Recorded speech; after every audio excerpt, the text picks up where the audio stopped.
Segmen kedua ini berfokus pada aspek computing scalability, salah satu karakteristik terpenting untuk layanan cloud. Kita akan membahas urgensi, contoh, dan metode untuk implementasi skalabilitas layanan. Yang pertama, kebutuhan dan urgensi. Setiap layanan memerlukan resources, dan layanan atau aplikasi modern memerlukan kemampuan penanganan dan processing data dalam jumlah besar. Misalnya petabyte atau exabyte data, jutaan user, dan lain sebagainya. Supaya layanan dapat menyesuaikan dengan jumlah user, objek, data, proses yang besar yang ditangani, maka diperlukan sistem yang pertama, elastik, dan dapat menyesuaikan resource secara dinamis untuk kondisi existing. Kedua, mampu untuk mengakomodasi kebutuhan resource untuk pengembangan di masa depan. Berikut ilustrasi dan contoh kasus untuk scaling. Sebelum era layanan cloud, untuk aplikasi yang sederhana, dengan jumlah user dan data yang relatif kecil, biasanya cukup untuk dijalankan di sebuah komputer fisik. Jadi, one box fits all.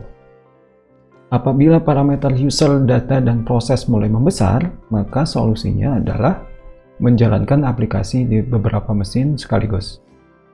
Untuk efisiensi space, biasanya dipilih komputer yang bisa disusun bertumpuk atau stacking dalam sebuah rak. Ketika parameternya lebih membesar lagi, mulai diperlukan ruangan khusus untuk menempatkan komputer dan penanganannya, karena menjalankan komputer sekian banyak memerlukan suplai energi dan pengaturan suhu ruangan yang baik. Jadi, proses menambah kapasitas secara historis dilakukan dengan bertahap. Kalau sebuah PC standar tidak lagi cukup, maka upgrade ke komputer kelas server. Kalau server yang speknya paling tinggi pun sudah tidak cukup, solusinya dengan paralel beberapa server sekaligus. Maka muncullah yang disebut cluster. Sebuah cluster biasanya terdiri dari beberapa rak. Setiap rak terdiri dari sejumlah server, storage, dan switch. Kalau clusternya tumbuh membesar, jumlah kapasitas yang diperlukan bertambah, biasanya sudah memerlukan fasilitas khusus baik ruangan maupun sarana pendukung.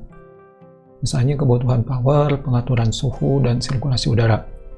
Maka lahirlah data center. Tapi bagaimana kalau satu data center juga sudah tidak mencukupi kebutuhan?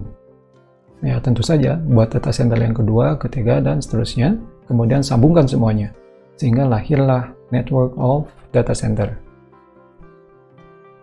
Ini contoh jaringan antar data center yang dimiliki Google yang tersebar di seluruh dunia.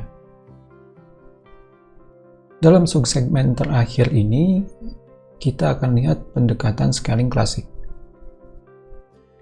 Disebut pendekatan klasik karena pertama, resource tidak di-pool, dan kedua, scaling out langsung dilakukan oleh aplikasi atau middleware khusus, sehingga manual provisioning tidak bisa dihindari.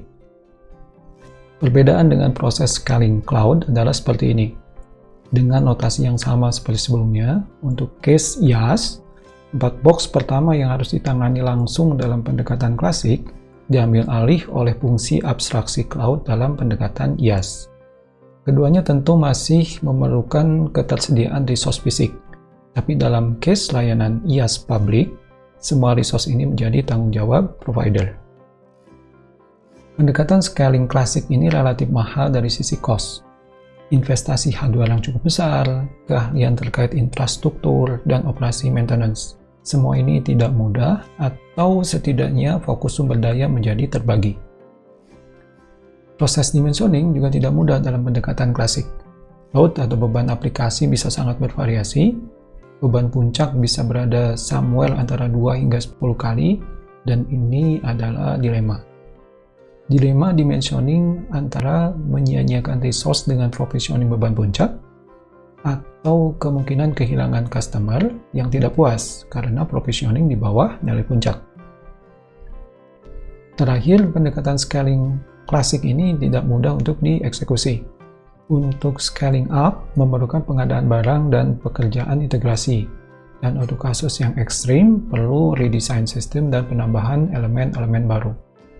Demikian pula untuk scaling down terjadi dilema. Misalnya, apa yang harus dilakukan terhadap mesin yang idle atau tidak terpakai, serta banyak hal-hal lain yang terkait dengan operasi fasilitas.